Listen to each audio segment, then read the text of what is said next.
दोस्तों, आज की कहानी है बहू आज तो तुम्हारी स्वागरात थी ना।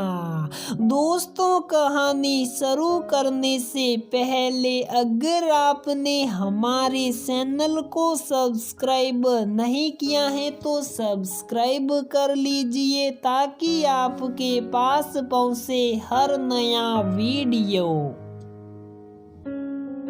राजीव और रीमा की कल ही शादी हुई थी और आज उनकी स्वागरात थी। शर्माती सी सकुचाती सी रीमा और लड़कियों की तरह इस दिन का इंतजार था। लाल जोड़ी में सजी रीमा पति मिलन की बेला के लिए व्याकुल थी।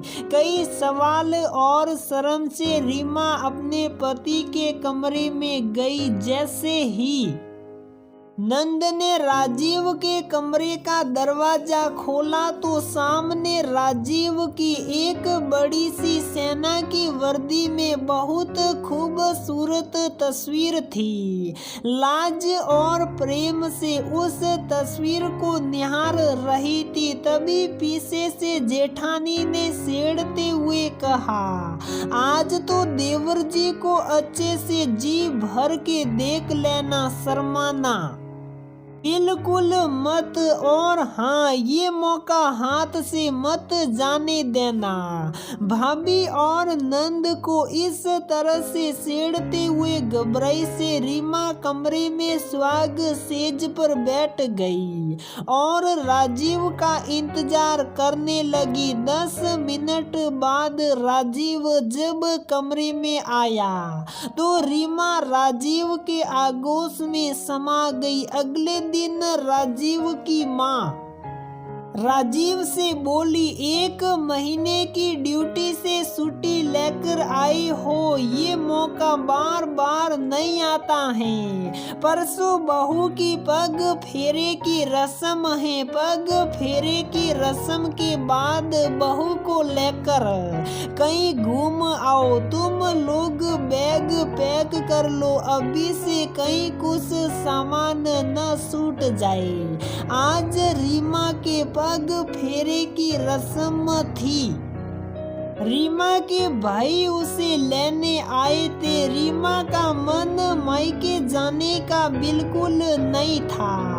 वह तो बस राजीव के पास रहना चाहती थी। रीमा को उदास देखकर राजीव बोला, 2 दिन के लिए ही तो मायके जा रही हो, रस्म है तो निभानी पड़ेगी। वैसे मन तो मेरा भी नहीं लगेगा, चिंता मत करो। परसों मैं तुम्हें लेने आऊंगा क्योंकि रात की ही ट्रेन है शिमला के लिए। या मैं हम दोनों का सामान भी पैक कर लूंगा। रीमा पग फेरे की रस्म के लिए मायके आ गई। एक एक पल तिल के समान कट रहा था। हर लड़की की तरह हनीमून उसकी बचपन का सपना था। उसका मन कर रहा था अभी उड़कर राजीव के पास चली जाए। उधर राजीव हनीमून जाने के लिए बैग पैक कर रहा था। बहुत खुश था। माँ पापा बहन उसके साथ बैग पैक करवा रहे थे। ये रख ले वो रख ले, छोटा था, सबका दुलारा था। साल में एक बार 15-20 दिन की छुट्टी लेकर घर आता था। बैग पैक करते वक्त उसके मोबाइल की घंटी बजी। मैं राजीव, आप तुरंत छुट्टी कैंसिल करके अपनी ड्यूटी के लिए पहुंचिए। राजीव बोला, सर अभी तो मेरी 20 दिन की छुट्टी बकाया है। 2 दिन पहले ही मेरी शादी हुई है। तभी दूसरी तरफ हेड ऑफ कमांडर की आवाज आती है, हमें पता है आपकी शादी हुई है, पर दुश्मन देश ने हमारे देश पर हमला कर दिया है। सभी जवानों की छुट्टी कैंसिल कर दी गई है और हम जवानों के लिए देश से बढ़कर कुछ भी नहीं, हम खुद भी नहीं। ये कहकर उधर से फोन कट गया। राजीव ने अब सीमा पर अपनी ड्यूटी पर जाने के लिए बैग पैक करने लगा। तभी रीमा का फोन आया। वह सब बातों से अनजान थी। बोली, तुमने मेरी वह नाइटी रख ली? और हाँ, कल टाइम पर मुझे लेने आ जाना। रात की ट्रेन है, शिमला जाना है। राजीव बोला, अब अगली बार शिमला चलेंगे। बात काटते हुए रीमा बोली, अगली बार क्यों? ट्रेन की टिकट कंफर्म नहीं है क्या? राजीव बोला, नहीं नहीं, ऐसी बात नहीं है। मुझे ड्यूटी के लिए जाना होगा। अर्जेंट फोन आया है, मैं बस अभी निकल रहा हूँ। रीमा बोली, ऐसे कैसे? मुझे बिना मिले ही चले जाओगे? अरे कल सुबह चले जाना, मैं आ जाऊंगी। राजीव बोला, नहीं, मेरे पास बिल्कुल भी समय नहीं है। दुश्मन देश ने मेरे देश पर हमला कर दिया है, मुझे जाना ही होगा। मैं बस अभी ही निकल रहा हूँ। रीमा रोने लगी तो राजीव बोला, तुम रो क्यों रही हो? तुम्हें जवान की पत्नी हो, अगर तुम ही रोगी तो कैसे काम चलेगा? मैडम, आपको स्ट्रांग होना होगा।